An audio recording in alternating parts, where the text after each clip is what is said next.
सागर जी महाराज की, आचार्य भगवान श्री समय सागर जी महाराज की। इस संसार का नियम है, अपने ही शुभ अशुभ कर्मों का फल इस आत्मा को भोगना पड़ता है। आत्मा जिस समय जिस निमित्त के अधीन होकर के जैसा परिणाम करती है, वैसा ही फल उस आत्मा को भोगना पड़ता है। और उस फल के वेदन के समय वह निमित्त बनकर के कर्म अपना बदला लेता है। ये कर्म सिद्धांत है और इस कर्म सिद्धांत को सभी को मानना पड़ेगा, स्वीकार करना पड़ेगा। जो कुछ भी संसार में हो रहा है अपने ही कर्म के उदय से हो रहा है। हम उस निमित्त को देख कर के घबराएं ना, उस निमित्त को देख कर के हम ज़्यादा अपने अंदर उथल पुथल ना करें। निमित्त तो निमित्त होता है और वह निमित्त कर्म बंध का भी कारण बनता है और वह निमित्त कर्मों के फल को भोगने का भी कारण निमित्त बनता है। हमने इन्हीं 9 कर्मों के माध्यम से कर्मों का बंध किया था और इन्हीं 9 कर्मों के माध्यम से आत्मा को अपने उस किए हुए कर्मों का फल भोगना पड़ता है। ये कर्म सिद्धांत अकाट्य है। इस कर्म सिद्धांत में कोई परिवर्तन नहीं हो सकता है। परिवर्तन जब कभी भी होगा तो आत्मा को अपने स्वयं के परिणामों में परिवर्तन करना पड़ेगा। कर्म का जो स्वभाव है वह स्वभाव कभी बदलने वाला नहीं है। कर्म अपना स्वभाव बदलता नहीं है, मात्र निमित्त बदलता है। वह कभी अच्छे नौकर्म के रूप में आता है और कभी बुरे नौकर्म के रूप में आता है। हर समय बचने का कार्य, बचने का पुरुषार्थ आत्मा को ही करना पड़ता है। आत्मा अगर सावधान है तो उस निमित्त से बच सकती है और आत्मा अगर कर्माधीन व्यवस्था के अधीन होकर के चल रही है, इस कर्मों के प्रभाव में है, तो वह आत्मा गाफिल आत्मा कहलाती है, मदमस्त आत्मा कहलाती है और वह आत्मा कभी भी इस कर्मों से स्वतंत्र नहीं हो सकती है। सबसे पहले ये सिद्धांत है, ये स्वीकार करो कि जो कुछ भी हो रहा है मेरे कर्म के उदय से हो रहा है, ये मैंने ही किया है। जिस दिन आप इस सत्य को स्वीकार करेंगे, बस उस दिन आप सम्यक दृष्टि कहलाएंगे, भव्य आत्मा कहलाएंगे। लेकिन हम इस सत्य को स्वीकार करने का साहस नहीं कर पाते हैं और हमेशा निमित्तों के ऊपर टूट पड़ते हैं। निमित्तों को हमेशा हम बुरा कहते हैं, इसने हमारे साथ ऐसा किया, इसने हमारे साथ ऐसा किया। खुद तो संभल कर चलते नहीं हैं। जब ठोकर लगती है तो किसे दोष देते हैं? पत्थर को दोष देते हैं। पत्थर को दोष क्यों दे रहे हो, समझ में नहीं आ रहा है। पत्थर कहता है मैं तो अचेतन हूँ, मेरे पास में तो इंद्रिय है ही नहीं। आपके पास तो चक्षु इंद्रिय है, आप देख कर क्यों नहीं चलते हो बताओ? ये लग गया, वो लग गया, कोई गाली दे रहा है इसलिए ठोकर लग गई, नहीं। कोई तुम्हें कोस नहीं रहा है, कोई तुम्हें गाली नहीं दे रहा है। तुम देख करके नहीं चल रहे हो, प्रमाद से चल रहे हो ना, इसलिए वो ठोकर लगी। इसलिए खुद संभलना पड़ेगा हमें। हमें देखना है, हमारे पास में ज्ञान है देखने का, हमारे पास में बचने की समझ है। हम जानबूझकर अगर उस आग को पकड़ते हैं तो क्या होगा? जल जाएंगे। आप उसके परिणामों को भी जानते हैं। जो आत्महत्या करते हैं, क्या वो जानते नहीं कि इस प्रकार का कार्य करने से मैं मरण को प्राप्त हो जाऊंगा? जानते हैं तभी तो वह उस क्रिया को करते हैं। जहर को क्यों खाते हैं, आग को क्यों लगाते हैं, रेलवे ट्रैक पर जाकर क्यों पड़ जाते हैं?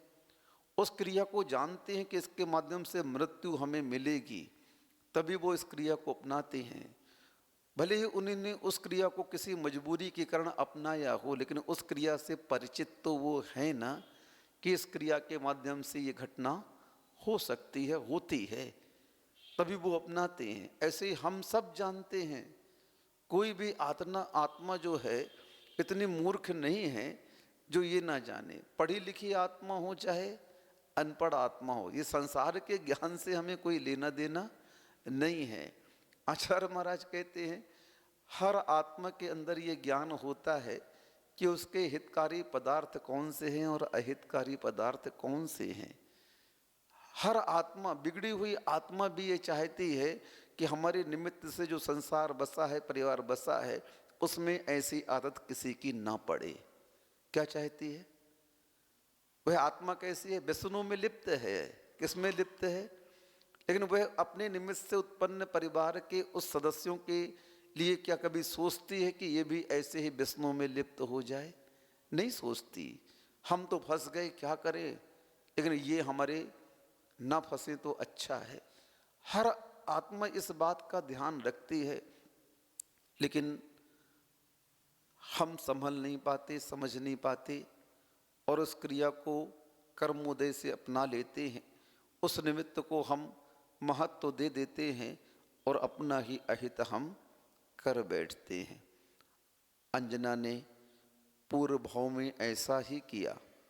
वह अपनी सोच से बदला लेने के लिए या उसे प्रताड़ित करने के लिए जिनेंद्र भगवान की मूर्ति को वापस ले जाती है। तब आरिका उसे समझाती है कि तुमने जो कृत्य किया है ये मुंह के बसीभूत, कसाई के बसीभूत होकर के किया है और उसका अंजाम तुम्हें नरक आदि की वेदना के रूप में मिल सकता है और भी इससे निकृष्ट वेदना आपको मिल सकती है। आप इस परिणाम के फलस्वरूप निगूढ़ तक में जा सकते हैं, क्योंकि तुमने धर्म की विराधना की है। किसकी विराधना की है?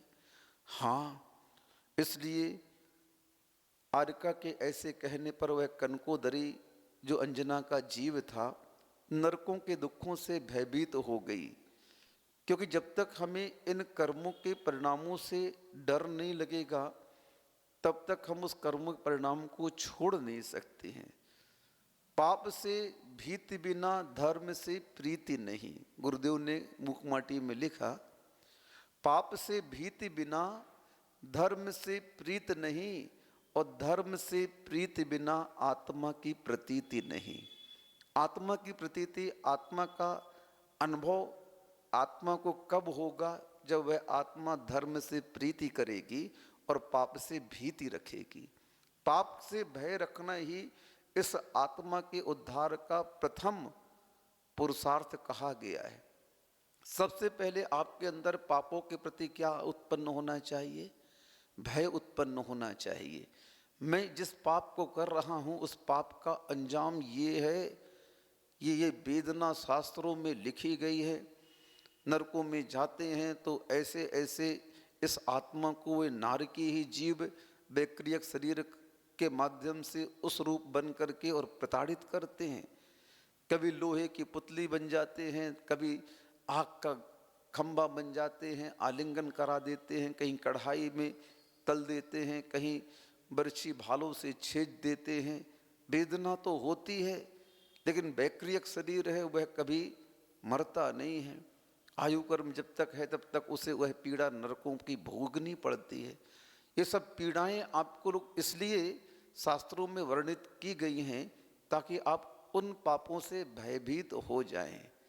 स्वर्गों के सुखों का फल इसलिए वहाँ पर बतलाया गया है ताकि आपको उस धर्म से प्रीति हो जाए कि नहीं, अगर मैं पाप करता हूँ तो इसका अंजाम क्या मिलेगा?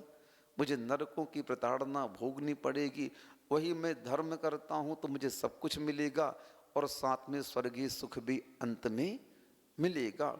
ये सुख दुख का फल जो स्वर्ग और नरक के रूप में बताया जाता है ये कोई व्यर्थ का आलाप नहीं है। ये उस आत्मा को सही दिशा है कि आप इस परिणाम के साथ संसार में रहें, क्योंकि परिणामों की विचित्रता है। कर्म इस आत्मा के परिणामों को बिगाड़ने का ही कार्य करता है। कर्म का और कोई काम नहीं है। कर्म का मात्र काम कितना है? आत्मा के परिणामों को बिगाड़ना। कहीं अभाव रूप व्यवस्था दे देता है तो परिणाम बिगड़ते हैं, कहीं सद्भाव रूप व्यवस्था दे देता है तो परिणाम बिगड़ते हैं। क्यों बिगड़ गया ये लड़का? बच्चे दो प्रकार से बिगड़ते हैं। या तो जो बच्चे अभाव में रहते हैं वो बिगड़ जाते हैं, या जो सद्भाव में होते हैं वो भी बिगड़ जाते हैं। क्यों? अरे बड़ा लाड़ पाड़ दे दिया ना माता पिता ने, इसलिए बिगड़ गया। ये क्या हो गया? बहुत पैसा दे दिया, बहुत छूट दे दी, अब वो शराब पी रहा, सिगरेट पी रहा, स्मैक पी रहा। क्यों? ज़्यादा सुविधा दे दी, ज़्यादा लाड़ प्यार दे दिया, तो क्या हो गया? वो बिगड़ गया। अब जिसको नहीं मिला वो भी बिगड़ गया, चोरी करने लगा। अब देखो यहाँ पर संसार में बच्चे दो ही प्रकार से बिगड़ते हैं, या तो उनको कुछ न दिया जाए तो बिगड़ जाते हैं, और ज़्यादा दे दिया जाए तो बिगड़ जाते हैं। ऐसे कर्म का भी यही कार्य है, वो ऐसे ही बिगाड़ता है आत्मा को। या तो कुछ नहीं देगा तो बिगाड़ेगा, और या तो सब कुछ दे देगा तो बिगाड़ेगा। वहाँ पर अभावजन्य दुख दे देगा, वहाँ सद्भावजन्य सुख दे देगा। अब इसी में कूलते रहो और उसी में फूलते रहो, बस मरो तुम संसार में।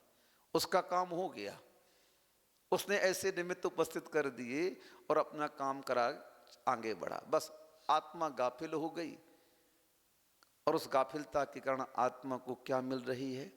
सजा मिल रही है। माल खाता है शरीर और मार खाती है आत्मा।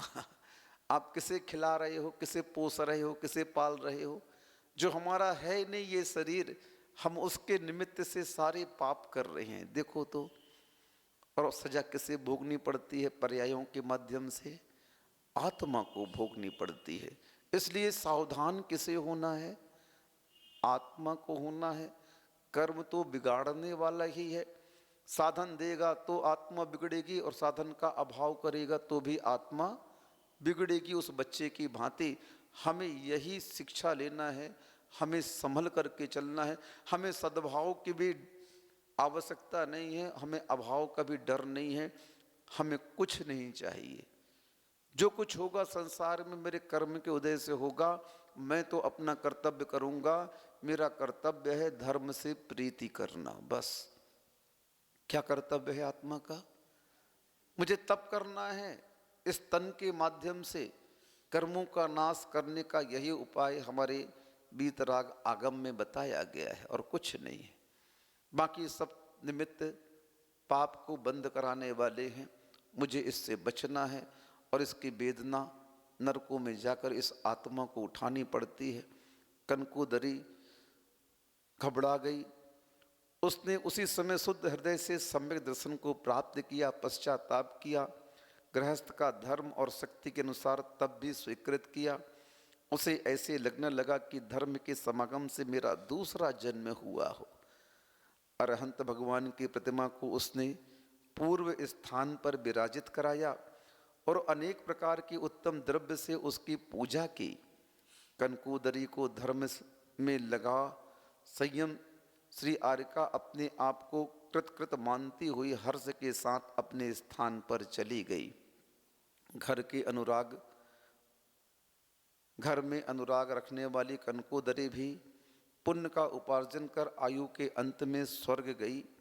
वहाँ उत्तमोत्तम भोग भोग कर वहाँ से च्युत होकर महेंद्र नगर में राजा महेंद्र की रानी मनोवेगा से अंजना नाम की पुत्री हुई। इसने जन्मांतर में जो पुण्य किया था उसके अवशिष्ट अंश से यहाँ संपन्न और विशुद्ध कुल में उत्पन्न हुई, और उत्तम वर भी इसने प्राप्त किया। जो त्रिकाल पूजा जिनेंद्र भगवान की प्रतिमा की उसका फल उसे इस राजघराने में जन्म के रूप में मिला, और उस पूज्य प्रतिमा को कुछ समय तक के लिए घर के बाहर किया था, उसी से यह दुख उसे प्राप्त हो रहा है। 22 घड़ी तक उसने उस प्रतिमा को उस स्थान से अलग किया था, और उसका परिणाम उस आत्मा को 22 वर्ष का वियोग सहना पड़ा था। विवाह के पूर्व जब मिस्र केसी विद्युत प्रभ के गुणों की प्रशंसा और पवनजय की निंदा कर रही थी, तब पवनजय अपने मित्र के साथ रात्रि के समय झरोकों में छिपा खड़ा था, तो यह सब सुनकर क्रोध को प्राप्त हुआ। इसी से दुख उपजाया। जब युद्ध के लिए गए तो मानसरोवर पर ठहरा। वहाँ विरह से छटपटाती हुई चकवी को देखकर अंजना पर दयालु हुआ। वह दया ही उसे शीघ्र ही अंजना के पास लेकर आई तथा गर्भ धान कराकर पिता की आज्ञा पूर्ण करने के लिए चला गया। महादयालु मुनिराज ने अंजना से फिर कहा, हे बेटी, कर्म के प्रभाव से ही तूने यह दुख पाया है, अतः अब फिर कभी ऐसा निंद कार्य न करना और न कभी सोच न करने की।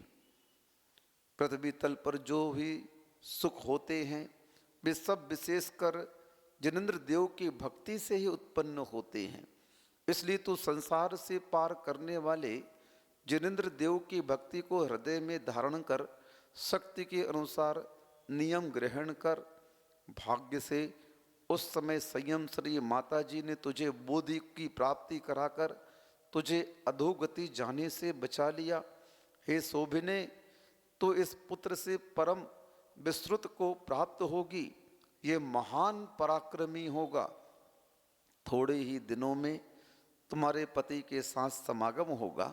अतः हे सुबह, चित्त को सुखी रखो, प्रमाद रहित हो। मुनिराज से ऐसा सुनकर सखी सहित अंजना बड़ी ही हर्ष को प्राप्त हुई।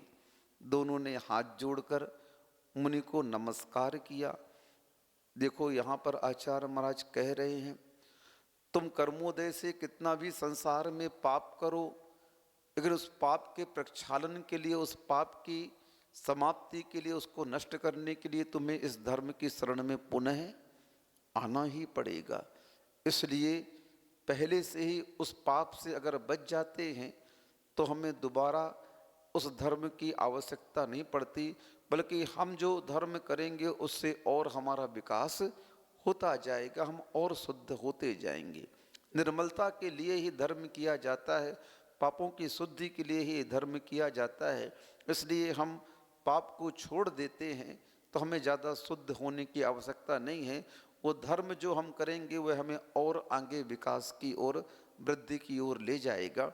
इसलिए हमारा विकास क्यों नहीं हो पाता है कि हम धर्म करके पुनः उसे पाप में नष्ट कर देते हैं, भोगों में नष्ट कर देते हैं उस पुण्य राशि को, और वह धर्म हमारा मात्र थोड़ा सा सुख संसार का दे देता है, लेकिन आत्मा को आगे मोक्ष मार्ग में नहीं बढ़ा पाता। आत्मा की यही गलती है कि उस पुण्य को वह भोगों में नष्ट करके अपने जीवन में पुनः अभाव का अभाव देखने लगता है, और उसे भी यह पर्याय निकृष्ट गति आदि मिलती है। इसलिए पहले से ही अगर वह प्रमाद रहित हो जाती है तो उसके लिए वह धर्म बड़ा सुखदायी हो जाता है। मुनिराजन से ऐसा सुनकर सखी सहित अंजना बड़ी ही हर्ष को प्राप्त हुई। दोनों ने हाथ जोड़कर मुनिराज को नमस्कार किया। मुनिराज ने दोनों को आशीर्वाद दिया और आकाश मार्ग से संयम के योग्य स्थान पर चले गए। वे उत्तम मुनिराज उस गुफा में पर्यंकासन से विराजमान थे। अतः आगे चलकर गुफा पृथ्वी में पर्यंक गुफा के नाम से प्रसिद्ध हुई। अंजना पूर्व भाव में किए निंद कर्म की बार बार निंदा करने लगी। मुनिराज की साधना से उस पवित्र गुफा में वह प्रसव काल की प्रतीक्षा करती हुई रहने लगी। विद्या बल से समृद्ध बसंत माला उसकी ही इच्छानुसार आहार पानी की विधि मिलाती रही।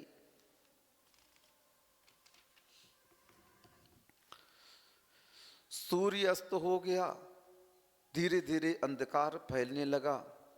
पक्षियों का कोलाहल बंद हो गया, श्रृंगालों के भयंकर शब्द होने लगे। क्षण भर में ही विकराल सिंह वहां आ गया। देखो क्या हो गया, जो हाथियों आदि के रुधिर से लाल दिखने वाली जटाओं को बार बार हिला रहा था, कुटिल भाव को धारण कर रहा था, महाभयंकर आवाज कर रहा था, जो भयंकर नेत्रों वाला था, जिसकी पूंछ का अग्रभाग सिर पर रखा था, उसकी गर्जना की प्रतिध्वनि से गुफाएं थर्रा गई थी। जो साक्षात काल के समान दिख रहा था, जो पहाड़ को देख रहा था, उसने क्रोध से अंगड़ाई लेते हुए गुफा की ओर गमन किया। जंगल में सभी जानवर डरकर ज्यों के त्यों खड़े रह गए। उस सिंह गर्जना से अंजना अति भयभीत थी, शरीर कांप रहा था। उसने ऐसी प्रतिज्ञा की कि यदि इस उपसर्ग से मैं बचूंगी तो ही आहार पानी ग्रहण करूंगी, अन्यथा नहीं। उसने भक्त प्रत्याख्यान ले लिया। एक नियम समाधि होती है और एक यम समाधि होती है। नियम समाधि कैसी होती है? जैसे अंजना के ऊपर उपसर्ग आया तो उसने क्या नियम ले लिया कि हमारे ऊपर जब तक उपसर्ग आ रहा है तब तक के लिए हम इसका त्याग करते हैं। और यम समाधि में यावत जीवम, जब तक मेरा जीवन है तब तक इस आहार पान संयोजना का हम त्याग करते, वो यम समाधि होती है। तो नियम समाधि सभी को लेनी चाहिए, आप लोगों को भी नियम समाधि लेनी चाहिए। रात्रि भोजन का त्याग है, चारों प्रकार के आहार का त्याग है, उन सभी को इस प्रकार का संकल्प लेना चाहिए। उस अंतिम जलपान करने के बाद में कि हम सभी प्रकार के आहारों का त्याग करते हैं, बस वहीं से आपकी निर्जरा प्रारंभ हो जाती है। हम मुनिराज लोग चौके में जैसे ही आहार करके बैठते हैं और बैठने के बाद मुख शुद्धि, हस्तपाद शुद्धि करने के बाद कायोत्सर करके सिद्ध भक्ति करते हैं और चौके में ही उस भक्त प्रत्याख्यान को ले लेते हैं कि अब कल तक के लिए चारों प्रकार के आहारों का हम त्याग करते हैं। बस अब कल तक अगर हमारी मृत्यु हो जाती है, काल को कोई देखने नहीं आया, क्या पता कब आयु कर्म पूरे हो जाएं, लेकिन महाराज का जो मरण होगा उस भक्त प्रत्याख्यान के अंतर्गत होता है। हमारे चारों प्रकार के आहार का तो त्याग है, परिग्रह का तो हम लोग का यावत जीवन त्याग है, मात्र आहार संज्ञा ही हम लोगों के पास में जीवित रहती है, बाकी संज्ञाओं को तो हम लोग छोड़ चुके। हमें कोई भय नहीं, हमें कोई मैथुन से मतलब नहीं, हमें कोई परिग्रह से मतलब नहीं। चार संज्ञा में से महाराज के पास पाप रूपी एक ही संज्ञा बचती है। कौन सी संज्ञा? आहार संज्ञा, बस। बाकी तीन संज्ञाओं पर महाराज विजय प्राप्त कर सके। आप लोग के पास चारों संज्ञाएं हैं पाप रूप, और हमारे यहाँ एक है आहार संज्ञा। आहार संज्ञा में भी हम लोग उससे नियमित करते जाते हैं, उसमें भी आसक्ति कम करते हैं। ये रस नहीं लेना, वो रस नहीं लेना, इन पदार्थों का त्याग, उनका त्याग, सबकी एक सीमा बना करके उसको भी हम सीमित करने का पुरुषार्थ करते हैं ताकि वह संज्ञा भी हमारी विजित हो जाए, हम उसे जीत सकें। इसीलिए प्रत्येक सावक को ये नियम लेना चाहिए, रात्रि में सोने के पहले सभी प्रकार के परिग्रहों का, संबंधों का त्याग करके सोना चाहिए। अगर उस रात्रि के सोते समय कर्मोदय से अगर आयु कर्म समाप्त हो जाते हैं तो उस श्रावक का नियम रूप संलेखना मरण कहा जाता है। कम से कम हमने संकल्प तो किया कि हमारे चारों प्रकार के आहार का, सभी प्रकार के परिग्रहों का, संबंधों का, सबका हम त्याग करते हैं। अब ये त्याग देखो कितना सरल है। जैन धर्म तुम्हारे लिए त्याग करा रहे हैं, कब? खाली पेट नहीं, खाने के बाद त्याग करा रहे हैं। सुनो, किसके बाद त्याग करा रहे हैं? खा लो, पी लो, खूब गले तक भर लो जितना भरना है तुम्हें। ऐसे ही सुबह का जब भोजन करते हैं आप लोग, सुबह का भोजन करने के उपरांत पानी आनी खूब जितना गला भर पीना है पी लो, उसके बाद कम से कम 2-3 घंटे का त्याग करना चाहिए आप लोगों को। ये संस्कार हैं त्याग करने के। इतना सा नियम लेकर के अगर तुम भोजन करते हो तो पहली बात सम्यक दृष्टि श्रावक घोषित हो सकते हो, और दूसरी बात मरण होगा तो हमारा नियम पूर्वक मरण होगा। अब बताओ, ठूसने के बाद में त्याग करा रहे हैं, खाली पेट हम तुमसे कोई त्याग नहीं कर। देखो धर्म की उदारता तो देखो, तुमने अच्छा भोजन कर लिया, खा पे लिया सुबह का ना, अब 2-3 घंटे तो त्याग कर दो। लेकिन बहुत कम श्रावक ऐसे होते हैं जो उस भोजन करने के बाद 2 घंटे का त्याग करते हैं, 3 घंटे का त्याग। बताओ, अभी कोई रिक्वायरमेंट भी नहीं है, जरूरत भी नहीं है शरीर की, फिर भी हम त्याग नहीं करते, क्योंकि हमारे अंदर उस त्याग के संस्कार ही नहीं है, आदत ही नहीं बनी हमारी कि अब खा लिया है तो त्याग कर दें। जाके बर्तन मांजने लगेंगे, ये करने लगेंगे, दूसरे काम करने लगेंगे। लेकिन सबसे पहले इसीलिए कहा है, भोजन करने से पहले एक कायोत्सर्ग करो, और भोजन करने के बाद एक कायोत्सर्ग करो, और वहाँ पर त्याग करो। जितनी तुम्हारी अनुकूलता है शरीर की, उतना त्याग कर दो कि हम अब 2 घंटे नहीं खाएंगे, नहीं पिएंगे। हाँ, ऐसी आप लोग के हाथ में सब कुछ है। आप लोग थोड़ा सा बुद्धि का प्रयोग करो तो बैठे बैठे असंख्यात गुणी कर्मों की निर्जरा कर सकते हो। तुम जानते हो आज हमें क्या बनाना है घर में, क्योंकि आपके हाथ में है बनाना। किसके हाथ में है?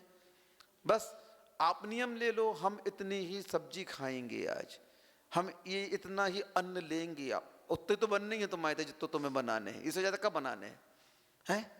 अब इसमें भी तुम ये प्रयोग कर सकते हो कि हम आज इतनी ही हरी लेंगे, इतने ही अन्न लेंगे। अब बताओ, इतना करने में तुम्हें क्या परेशानी है? बनाना किसे है? हमें बनाना है। खाना किसे है? हमें खाना है। और नियम भी किसे लेना? इसी में नियम लेना तुम्हें। अब इतना सरल धर्म है कि आप अगर ये नियम ले लेते हो, हम आज एक ही दाल खाएंगे। अब एक ही तो दाल खाओ, हम मालूम कितने रईस हो। रईस तो हम लोग हैं, हमारे चौके में 4 प्रकार की दाल बनती है। तुम्हारे चौके में तो एक ही प्रकार की दाल बनती है। शाम को अगर उड़द की बन गई तो सवेरे तुअर की बन जाए, तो कहीं मूंग की बन जाए। इतने खाते हो तुम लोग। कितने रईस क्यों ना हो, 2 सब्जी खाएगा चौके में। कितने घर का?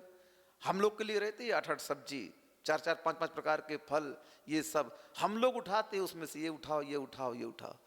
आप लोगों को लिमिट का मिलता है। कैसा मिलता है? जब लिमिट का मिलता है तो लिमिट का त्याग कर दो ना, सीधी सी बात।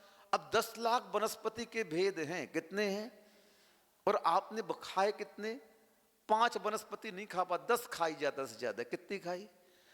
अब 9,99,990 वनस्पति के खाने का दोष लग रहा तुम्हें, अगर त्याग नहीं किया तो। एक भी वनस्पति के त्याग का तुम्हें पुण्य नहीं मिलेगा। और अगर त्याग करके खाते हो, हम आज 10 वनस्पति ही खाएंगे। चलो आप आजीवन का नहीं लो, प्रतिदिन का ले लो। हम कितनी वनस्पति खाएंगे रोज? इतनी ही खाएंगे। बस इतना नियम लेते ही आपके लिए निर्जरा का मीटर चालू हो गया, पुण्य का मीटर चालू हो गया। लेकिन ये सब कौन कर पाएगा? जिसे धर्म पर विश्वास होगा वही कर पाएगा। जिसे ये लगेगा कि इससे हमारी आत्मा का कल्याण होता है, वही इस नियम को ले पाता है। सब कोई इस नियम को सोचते ही नहीं है। अब बताओ, हम आपसे कह रहे हैं भरे पेट के बाद में 2 घंटा खाने का त्याग करने में कौन सी तकलीफ हो रही है? मात्र परिणामों को ही तो करना है कायोत्सर्ग पूर्वक, वो भी नहीं कर पाते हैं। कितने दरिद्र हो आप विचारों से देखो तो। हर जगह आप दरिद्र ही नजर आ रहे हैं। क्या नजर आ रहे हैं? गरीब नजर आते हैं, परिणामों से भी गरीब है। अब इतने में आप त्याग की भावना नहीं कर पा रहे हो, तो फिर आगे आपका उद्धार कैसे होगा? बताओ। बने बनाए में ही उतना ही खाना है तो बाकी का त्याग कर दो। जितना बना है उतना खाएंगे, यही नियम ले लो। आज घर में जो मिलेगा वही खाएंगे। इतने में भी बहुत बड़ी निर्जरा है। हम इतना ही बना रहे तो उतना ही तो मिलेगा, हमें एक्स्ट्रा कहाँ से मिल जाएगा? लेकिन परिणाम त्याग रूप के संस्कार इस प्रकार से देना चाहिए आत्मा को। उस समय उस खान पान संयोजना के समय ये नियम लेना चाहिए। उससे आत्मा में धर्म के प्रति आस्था जागृत होती है। आगे जाकर के वह आत्मा जब कभी ऐसी विपत्तियां आती हैं, तुरंत कायोत्सर्ग करके क्या कर देती है? त्याग कर देती है। देखो अंजना ने क्या किया। जैसे वह शेर की गर्जना सुनती है, गर्जना सुन करके समझ जाती है खतरा है, और वहीं पर वह प्रत्याख्यान ले लेती है, नियम ले लेती है। अगर बचूंगी तो अन्न पानी ग्रहण करूंगी, अन्यथा नहीं। सखी बसंतमाला इसे उठाने में समर्थ नहीं थी, इसलिए शीघ्रता से आकाश में उड़कर व्याकुल होते हुए चक्कर लगा रही थी। वह अंजना के प्रेम से बार बार पास आती थी, परंतु तीव्र भय के कारण फिर ऊपर आकाश में चली जाती थी। उन दोनों स्त्रियों को भयभीत देखकर उस गुफा में रहने वाले गंधर्व की स्त्री, जिसका नाम रत्नचूला था, दया से प्रेरित होकर शीघ्रता से उसने अपने पति मणिचूल गंधर्व से कहा, हे प्रिय, देखो देखो, सिंह से भयभीत हुई यह स्त्री किस प्रकार घबरा रही है तथा उससे संबंध रखने वाली दूसरी स्त्री आकाश गंगा में चक्कर काट रही है। हे नाथ, मेरे ऊपर प्रसन्न होकर इस अत्यंत दुखी स्त्री की रक्षा कीजिए। ये कुलवंती उत्तम नारी किसी कारण से इस विषम स्थान में आ पड़ी है।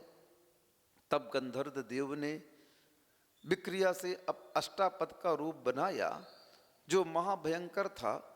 अंजना और सिंह के बीच में 3 हाथ का मात्र अंतर रह गया था। इतने में ही वह अष्टापद आकर सिंह के सामने खड़ा हो गया। तब सिंह और अष्टापद में भयंकर युद्ध हुआ, जो भयंकर गर्जना से युक्त था। अंजना अपने हृदय में जिनेन्द्र देव का ध्यान कर रही थी। बसंतमाला आकाश में चक्कर काटते हुए विलाप कर रही थी और कह रही थी कि हे वनदेवता, कृपा कर इस अंजना की रक्षा करो। इतना ही ठीक है, टाइम हो गया। अंत में तो वीतराग प्रभु की शरण में सभी को आना ही पड़ेगा। इसलिए आप लोग इस प्रकार के त्याग का संस्कार प्रतिदिन अपने आत्मा को देते रहें। इन संस्कारों से आत्मा को सजाते रहें तो आत्मा अपने आप विकास को प्राप्त हो जाएगी। चलिए, आज 14 है, नंदीश्वर भक्ति पढ़ लेते हैं। कायो स्वर्गम करो में हम।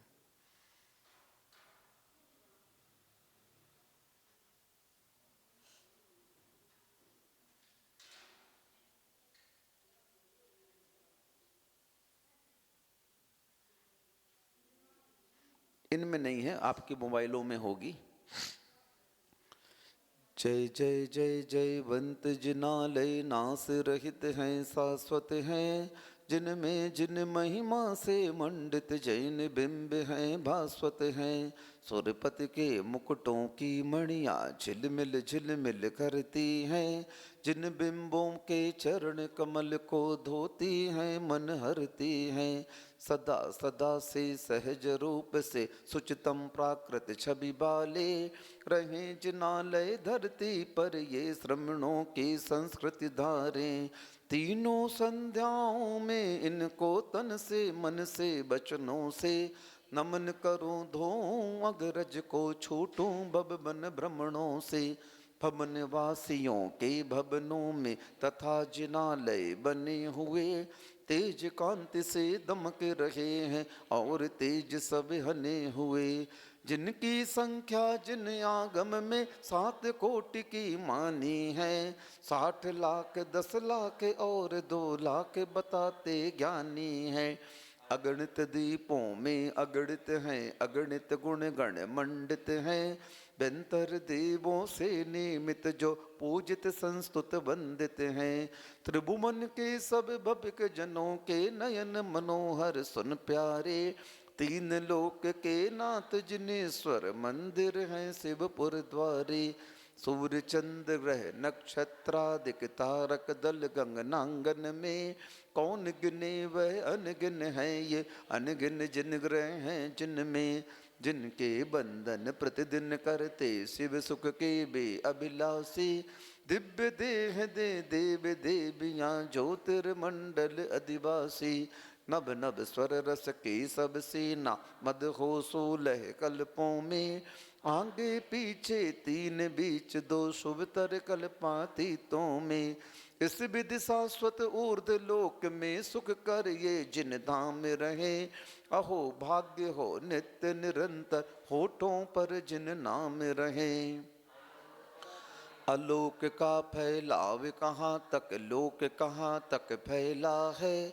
जाने जो जिन है जय भाजन मिटा उन्हीं का फेरा है। कहीं उन्हीं से मनुज लोक के चैत्यालय की गिनती है।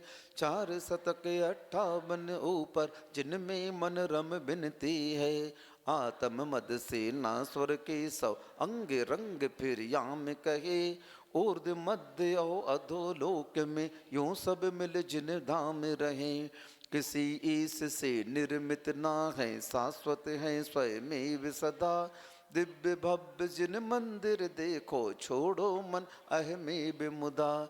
जिनमें आरत प्रतिमा मंडित प्रतिमा न्यारी प्यारी हैं, सुरासुरों से सुरपतियों से पूजी जाती सारी हैं। रुचक कुंडलों कुलाचलों पर क्रम सह चौ चौतीस रहें, वक्षारों गिर भिजियार्दों पर सत सत सत्तर ईस कहें। गिर इसुकारों उत्तर गिरियों कुरुओं में चौ चौदस हैं, 3 शतक 6 20 जिनालय गाते इनके हम यश हैं। द्वीप रहा जो अष्टम जिसने नंदीश्वर बर नाम धरा, नंदीश्वर सागर से पूर्ण आप घिरा अभिराम करा। शशि सम शीतल जिसके अतिशय यश से बस 10 दिशा खिली, भूमंडल ही हुआ प्रभावित इस ऋषि को भी दिशा मिली। इसी द्वीप में 14 में चौगुरु अंजन गिरिबर हैं, एक एक अंजन गिरि संबंधित चौ दद मुख गिरिबर हैं। फिर प्रतिदद मुख कोनों में 2 रति कर गिर चर्चित हैं, पावन बावन गिरि पर बावन जिन ग्रह हैं सुर अर्चित हैं। एक वर्ष में 3 बार सुबह अष्टान के उत्सव आते, एक प्रसम आषाढ़ मास में कार्तिक फाल्गुन फिर आते। इन मासों के शुक्ल पक्ष में 8 दिवस अष्टम तिथि से, प्रमुख बना सौधर्म इंद्र को भू पर उतरे सुरगति से। पूज्य द्वीप नंदीश्वर जाकर प्रथम जिनालय बंदन ले, जिन पूजन अभिषेक तथा कर करें सुभाषय नंदन ले। सुखद पुण्य का बे कौन प्रचर पुष्प मणि दीप धूप ले, दिव्याक्षत ले चंदन ले, अनुपम अद्भुत कल्याणी गुरु पूजा। भक्ति भाव से करते हैं मन पूजा में खोजा तूजा। बिंबों के अभिषेक कार्यरत हुआ इंद्र सौधर्म महा, दृश्य बना उसका क्या वर्णन भाव भक्ति सो धर्म रहा। सहयोगी बन उसी कार्य में शेष इंद्र जय गान करें, पूर्ण चंद्र सम निर्मल यसले प्रसाद गुण का पान करें। इंद्रों की इंद्राणी मंगल कल साधिक लेकर सर पे, समुचित शोभा और बढ़ाती गुण बनती इस अवसर पे।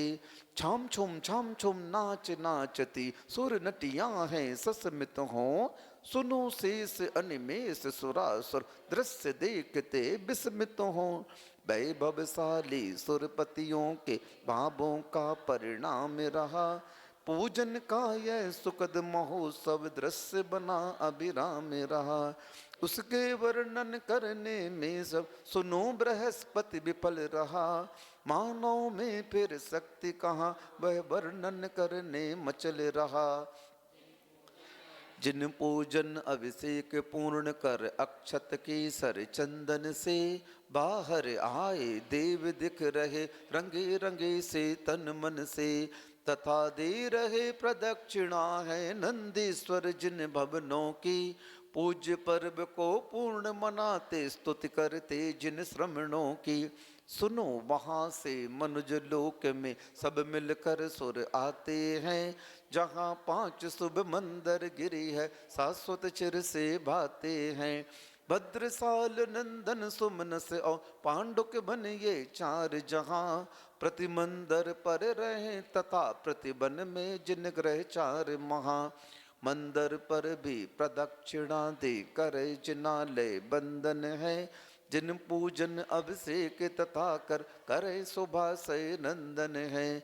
सुखद पुण्य का वेतन लेकर जो इस उत्सव का फल है, जाते निज निज स्वर्गों को सुर यहाँ धर्म ही संबल है।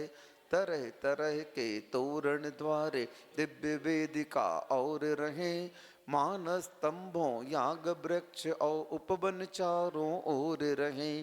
3 प्राकार बने हैं विशाल मंडप ताने हैं, ध्वजा पंक्ति का दशकल से चौगोपुर गाते गाने हैं।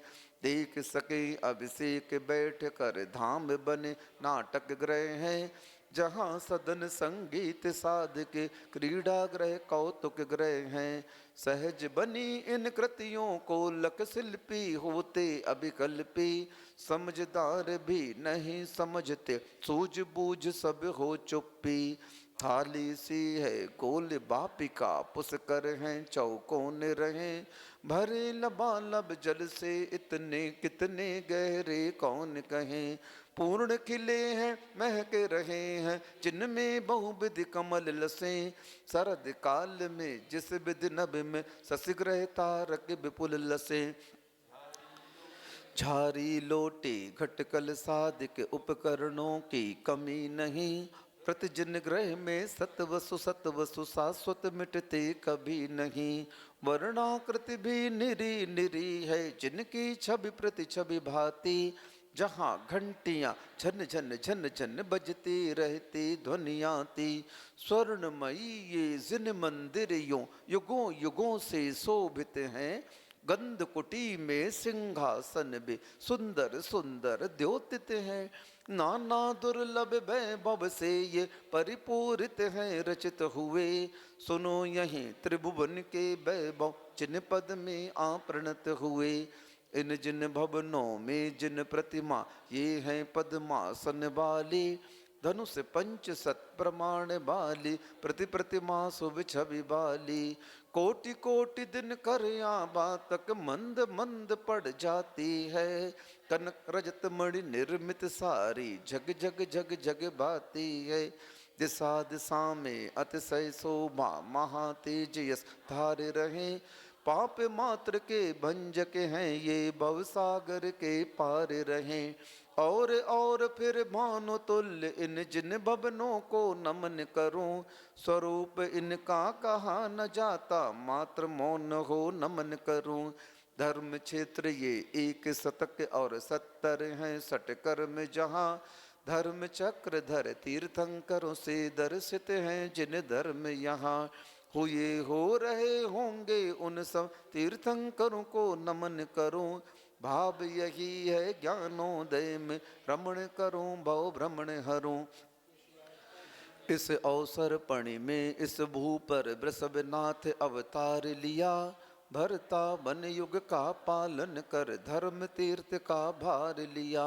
अंत अंत में अष्टापद पर तप का उपसंहार किया। पाप मुक्त हो मुक्ति संपदा प्राप्त किया उपहार जिया। 12वें जिन वासु पूज्य हैं परम पुण्य के पुंज हुए। 5 कल्याणों में जिनको सुरपति पूजक पूज गए। चंपापुर में पूर्ण रूप से कर्मों पर बहुमार किए। परमोत्तम पद प्राप्त किए और विपदाओं के पार गए। प्रमुदित मति के राम श्याम से नेमिनाथ जिन पूजते हैं। कसाय रिपु को जीत लिए हैं प्रसम भाव से पूरित हैं। ऊर्जयंत गिरनार शिखर पर जाकर योगातीत हुए। त्रिभुवन के फिर चूड़ामणियों मुक्ति बधू के प्रीत हुए। वीर दिगंबर श्रमण गुणों को पाल बिने पूर्ण ज्ञानी। मेघनाद सम दिव्य नाद से जगा दिया जग सध्यानी। बाबा पुरबर सरोवरों के मध्य तपो में लीन हुए। विद गुण विगलित कर अगणित गुण शिवपद पा स्वाधीन हुए। जिसके चारों ओर बनों में मद वाले गज बहु रहते। सब में दाचल पूज्य वही है पूजो इसको गुरु कहते। शेष रहे जिन 20 तीर्थंकर इसी अचल पर अचल हुए। अतिशय यश को शाश्वत सुख को पाने में वे सफल हुए। मूक तथा उपसर्ग अंतकृत अनेक विध केवल ज्ञानी। हुए विगति में यति मुनि गणधर कुसुमत ज्ञानी विज्ञानी। गिरिवन तरुओं गुफा कंदरों सगिरता सागर तीरों में। तप साधन कर मोक्ष पधारे अनल शिखा मरुटीलों में। मोक्ष साध्य के हेतु भूत ये स्थान रहे पावन सारे। सुरपतियों से पूजते हैं सो इनकी रज सिर पर धारे। तपोभूमि ये पुण्य क्षेत्र ये तीर्थ क्षेत्र ये अगहारी। धर्म कार्य में लगे हुए हम सबके हों मंगलकारी। दोष रहित है विजित मना है जग में जितने जिनवर हैं। जितनी जिनवर की प्रतिमाएं तथा जिनालय मनहर हैं। समाधि साधित भूमि जहाँ मुनि साधक के हो चरण पड़े। हेतु बने ये भविक जनों के भवलय में हम चरण पड़े। उत्तम यशधर जिन पतियों का स्तोत्र पढ़े निज भावों में। तन से मन से और वचन से तीनों संध्या कालों में। श्रुत सागर के पार गए उन मुनियों से जो संस्तुत हैं। यथा शीघ्र वह अमित पूर्ण पद पाता सन्मुख प्रस्तुत हैं। मल मूत्रों का कभी न होना रुधिर क्षीर समस्वित रहे। सर्वांगों में सामुद्रिकता सदा सदा ना स्वेद रहे। रूप सलोना से बुरत होना तन मन में शुभ लक्षणता। हित मित मिश्री मिश्रित वाणी सुन लो और विलक्षणता। अतुल वीर का संबल होना प्राप्त आद्य संघन पना। ज्ञात तुम्हें हो ख्याल रहे हैं स्वतिशय दस ये गुण निपना। जन्म काल से मरण काल तक ये दस अतिशय सुनते हैं। तीर्थंकरों के तन में मिलते अमित गुणों को गुनते हैं। कोस चार सत सुभिक्षिता हो अधर गगन में गमन सही। चौबिध कमला हार नहीं हो किसी जीव का हनन नहीं। केवलता या श्रुत कारकता उपसर्गों का नाम नहीं। चतुर्मुखी का होना तन की छाया का भी काम नहीं। बिना बड़े वह सुचारुता से नख केसों का रह जाना। दोनों नयनों के पलकों का स्पंदन ही चिर मिट जाना। घाती कर्म के क्षय के कारण अरहंतों में होते हैं। ये दस अतिशय इन्हें देख बुध पल बर सुध बुध खोते हैं। अर्ध मागधी भाषा सुख की सहज समझ में आती है। समो शरण में सब जीवों में मैत्री घुल मिल जाती है। एक साथ सब ऋतुएं फलती क्रम से सब पथ रुक जाते। लघुतर गुरुतर बहुतर तर बर फूल फलों से झुक जाते। दर्पण सम सुचिरत्मयी हो जग जग करती धरती है। सुरपति नरपति यतिपतियों के जन जन के मन हरती है। जिन बर का जब बिहार होता पवन सदा अनुकूल बहे। जन जन परमानंद गंध में डूबे दुख सुख भूल रहे। संकट ताबिस कंटक कीटों कंकर तिनको सूलों से। रहित बनाता पथ को गुरुतल उपलों से अति धूलों से। योजन तक भूतल को समतल करता बहता वह साता। मंद मंद मकरंद गंध से पवन मही को महकाता। एक चुप रहो, एक पीछे रहो। तुरत इंद्र की आज्ञा से बस नभ मंडल में छा जाते। सघन मेघ के कुमार गर्जन करते बिजली चमकाते। रिम झिम गंधोदक की वर्षा होती हर साथी। जिस सौरभ से सबकी नासा सुर सुर करती दर्शाती। आगे पीछे साथ साथ एक पगतल में तीर्थंकर के। पंक्तिबद्ध यों अष्ट दिशाओं और उन्हीं के अंतर में। पद में बिछाते सुर माणिक सम के सर से जो भरे हुए। अतुल परस है सुख कर जिनका स्वर्ण दलों से खिले हुए। पकी फसल ले साली आदिक धरती पर सर धरती है। सुन लो फलतः रोम रोम से रोमांचित सी धरती है। ऐसी लगती त्रिभुवनपति के वैभव को ही निरख रही। और स्वयं को भाग्यशालिनी कहती कहती हरक रही। शरद काल में विमल सलिल से सरवर जिस विधि लसता है। बादल दल से रहित हुआ नभ मंडल उस विधि हंसता है। दसों दिशाएं धूम्र धूलियां साम्य भाव को तजती हैं, सहज रूप से निरावरणता उज्ज्वलता को भजते हैं।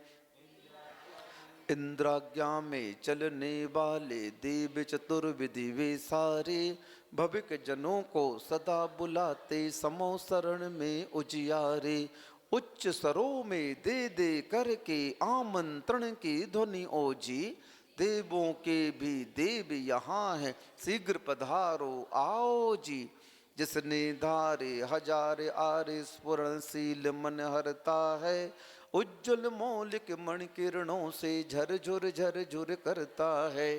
जिसके आगे तेज भानु भी अपनी आभा खोता है, आगे आगे सबसे आगे धर्म चक्र वह होता है। वैभवशाली होकर भी ये इंद्र लोग सब सीधे हैं, धर्म राग से रंगे हुए हैं भाव भक्ति में भीगे हैं। इन्हीं जनों से इस विधि अनुपम अतिशय 14 किए गए, वसुविधि मंगल पात्रादिक भी समो शरण में लिए गए। नील नील वै डूर दीप्त से जिसकी शाखाएं भांति, लाल लाल मृदु प्रबाल आभा जिनमें शोभा और लाती। मरकत मणि के पत्र बने हैं जिसकी छाया शाम घनी, अशोक तरु यह अहो शोभिता यहाँ शोक की शाम नहीं। पुष्प वृष्टि हो नभ से जिसमें पुष्प अलौकिक विपुल मिले, नील कमल है लाल धबल है कुंद बहुल है बकुल खुले। गंधदार मंदार मालती पारिजाति मकरंद झरे, जिन पर अलिगन गुन गन गाते निशिगंधा अरविंद खिले। जिनकी कटी में कनक कर धनी कलाइयों में कनक कड़े, हीरक के केयूर पुष्ट कंठ में दमक पड़े। सालांकृत 2 यक्ष खड़े जिन कर्णों में कुंडल डोले, चमर ढुराते हौले हौले प्रभु की जो जय जय बोले। यहाँ यकायक घटित हुआ जो कोई सकता बता नहीं, दिवस रात का भला भेद वह कहाँ गया कुछ पता नहीं। दूर हुए व्यवधान हजारों रवियों के वह आप कहीं, भामंडल की यह सब महिमा आँखों को कुछ ताप नहीं। प्रबल पवन का घात हुआ जो विचलित होकर तुरत मथा, हर हर हर हर सागर करता हर मन हरता मुदित यथा। बीणा मुरली दुम दुम दुंद बिताल ताल कर ताल तथा, कोटि कोटियों वाद्य बज रहे समो शरण में सार कथा। महादीर्घ बैडूर रत्न का बना दंड है जिस पर है, 3 चंद्र सम 3 छत्र ये गुरु लघु लघुतम ऊपर हैं। 3 भुवन के स्वामी पन की स्थिति जिससे अति प्रगट रही, सुंदरतम है मुक्ता फल की लड़ियां जिस पर लटक रही। जिन बर की गंभीर भारती श्रोताओं के दिल हरती, योजन तक जो सुनी जा रहे अनुगुंजित हो नभ धरती। जैसे जल से भरे मेघदल नभ मंडल में डोल रहे, ध्वनि में डूबे दिगंतरों में घुमड़ घुमड़ कर बोल रहे। रंग बिरंगी मणिकिरणों से इंद्रधनुष की सुषमाले, शोभित होता अनुपम जिस पर ईश विराजे गरिमाले। सिंहों में बर बहु सिंहों ने निजी पीठ पर लिया जिसे, स्फटिक शिला का बना हुआ है सिंहासन है जियाल से। अतिशय गुण 34 रहे ये जिस जीवन में प्राप्त हुए, प्रातिहार का वस विधि वैभव जिन्हें प्राप्त हैं आप्त हुए। त्रिभुवन के वे परमेश्वर हैं महागुणी भगवंत रहें, नमो उन्हें अरहंत संत हैं सदा सदा जय बनते रहें। नंदीश्वर बर भक्ति का करके कायो सर्ग, आलोचन उसका करूं ले प्रभु तब संसर्ग। नंदीश्वर के 14 दिशियों में चौगुरु अंजन गिरिबर हैं, एक एक अंजन गिरि संबंधित 14 मुख गिरिबर हैं। फिर प्रतिदत्त मुख्य कोनों में दो दो रति कर गिरि चर्चित हैं। पावन पावन गिरि पर बाबू सुर अर्चित हैं। देव चतुर्विधि कुटुम्बले सब ईस्वी द्वीप में हैं आते। कार्तिक फागुन आषाढ़ों के अंतिम वसु दिन जब आते। शाश्वत जिन ग्रह जिन बिंबों से मोहित होते बसताते। तीनों अष्टानिक पर्वों पर यहीं 8 दिन बस जाते। दिव्य गंध ले दिव्य दीप ले दिव्य दिव्य ले सुमन लता। दिव्य चूर्ण ले दिव्य नवन ले दिव्य दिव्य ले वसन तथा। अर्चन पूजन वंदन करते नियमित करते नमन सभी। नंदीश्वर का पर्व मना कर करते निज घर गमन सभी। मैं भी उन सब जिनालयों को भरत खंड में रह कर भी अर्चन पूजन वंदन करता प्रणाम करता झुक कर ही। कष्ट दूर हो कर्म चूर हो बोधि लाभ हो सदगति हो। वीर मरण हो जिन पद मुझको मिले सामने सन्मति हो।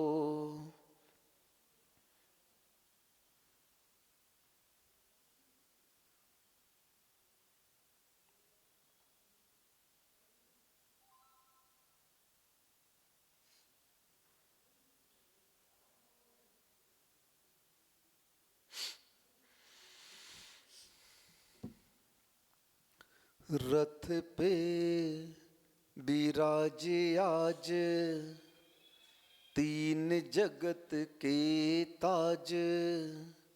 वीर प्रभु जी भगवान कि आओ जी करो गुणगान। कि आओ जी करो गुणगान।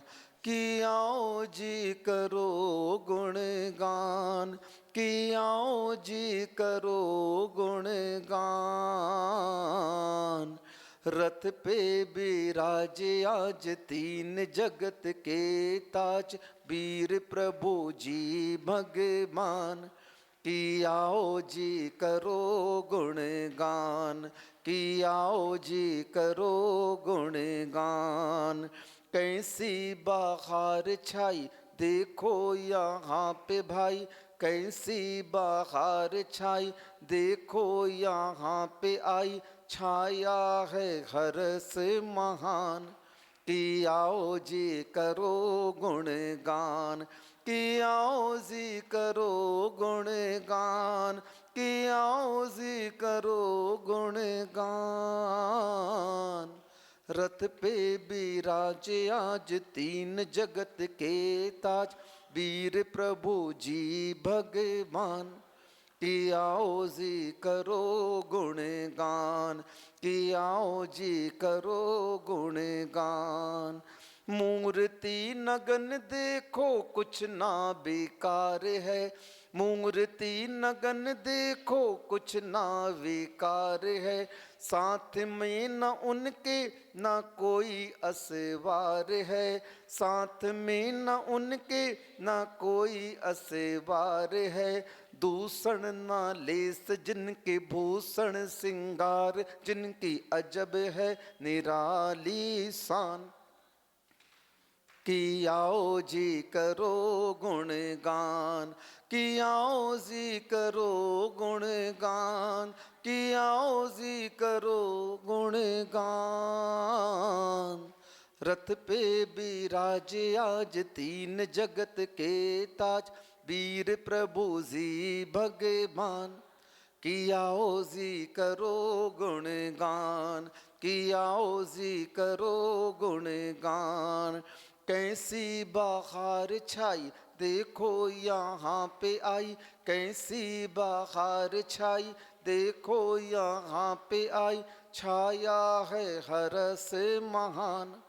कि आओ जी करो गुणगान। कि आओ जी करो गुणगान। कि आओ जी करो गुणगान।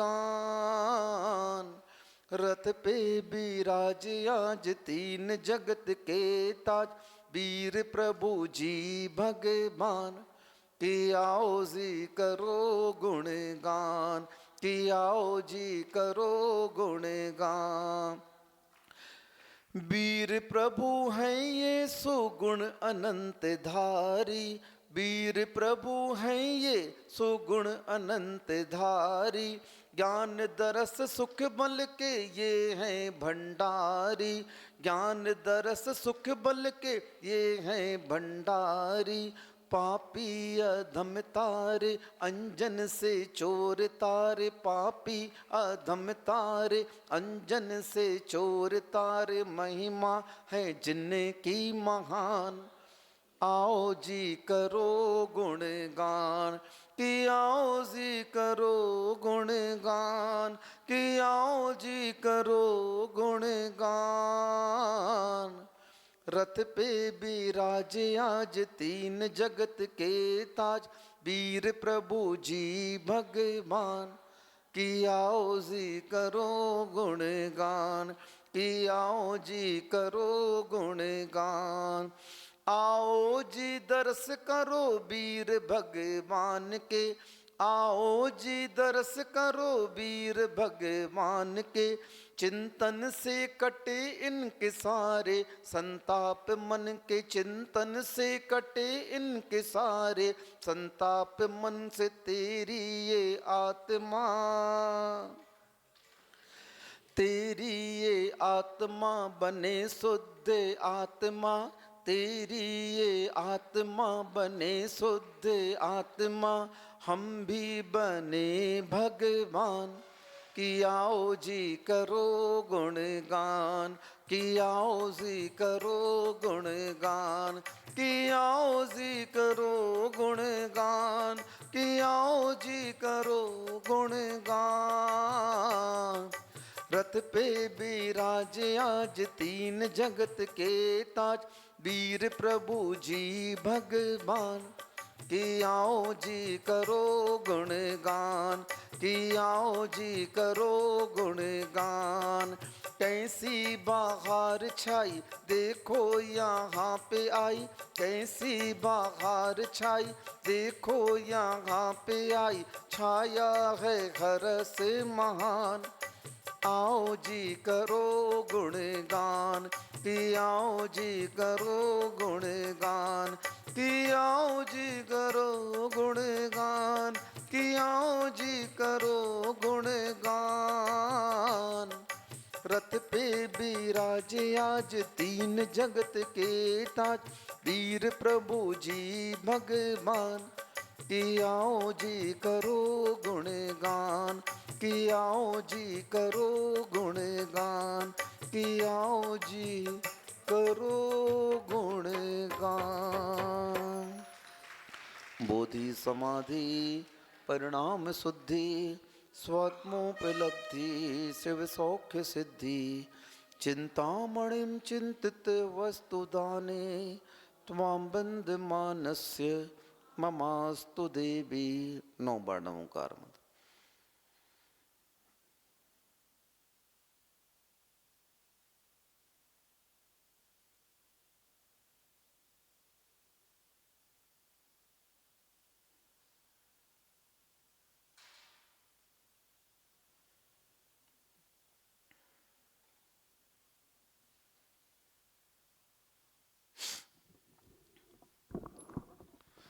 सच्चा है तू, सच्चा तेरा दरबार विद्यासागर जी। सच्चा है तो सच्चा तेरा दरबार समय सागर जी। कर दे दया की नजर एक बार विद्यासागर जी। कर दे दया की नजर एक बार समय सागर जी। हो विद्यासागर जी जय जय ज्ञान सागर जी। हो ज्ञान सागर जी जय जय समय सागर जी। सच्चा है तो सच्चा तेरा दरबार, भूले हुए भटके राही को तुम सही राह दिखा देना। भूले हुए भटके राही को तुम तुम सही राह दिखा देना, प्रेम की ज्योति जला हर दिल में, नफरत को तुम मिटा देना। प्रेम की ज्योति जला हर दिल में, नफरत को तुम मिटा देना। तुम प्यारे गुरुवर, तुम प्यारे गुरुवर, सारा जग तेरा परिवार विद्यासागर जी। तुम प्यारे गुरुवर, सारा जग तेरा परिवार समय सागर जी। हो विद्यासागर जी, जय जय ज्ञान सागर जी। हो ज्ञान सागर जी, जय जय समय सागर जी। सच्चा है तो सच्चा तेरा दरबार, तेरी दया की बूंद से गुरुवर ममता का सागर बने। तेरी दया की बूंद से गुरुवर ममता का सागर बने। कंकड़ पत्थर छू कर तुमको माणिक और मोती बने। कंकड़ पत्थर छू कर तुमको माणिक और मोती बने। युग युग तेरी पूजा करे संसार विद्यासागर जी। युग युग तेरी पूजा करे संसार समय सागर जी। हो विद्यासागर जी, जय जय ज्ञान सागर जी। हो ज्ञान सागर जी, जय जय समय सागर जी। सच्चा है तो सच्चा तेरा दरबार, क्या गम है कैसी उलझन है, सिर पर तेरा हाथ है। क्या गम है कैसी उलझन है, सिर पर तेरा हाथ है। हर सुख में हर संकट में गुरु बर तू हमारे साथ है। हर सुख में हर संकट में गुरु वर तू हमारे पास है। तुम प्यारे गुरुवर, सारा जग तेरा परिवार विद्यासागर जी। तुम प्यारे गुरुवर, सारा जग तेरा परिवार समय सागर जी। हो विद्यासागर जी, जय जय ज्ञान सागर जी। हो ज्ञान सागर जी, जय जय समय सागर जी। सच्चा है तो सच्चा तेरा दरबार, एक दो नहीं लाखों तेरे द्वारे आए बना कर टोलियां। एक दो नहीं लाखों तेरे द्वारे आए बना कर टोलियां। अपनी जुबां खोले बिन गुरुवर ले गए भर भर झोलियां। अपनी जुबां खोले बिन गुरुवर ले गए भर भर झोलियां। जन जन पर है तेरा बड़ा उपकार विद्यासागर जी। जन जन पर है तेरा बड़ा उपकार समय सागर जी। हो विद्यासागर जी, जय जय ज्ञान सागर जी।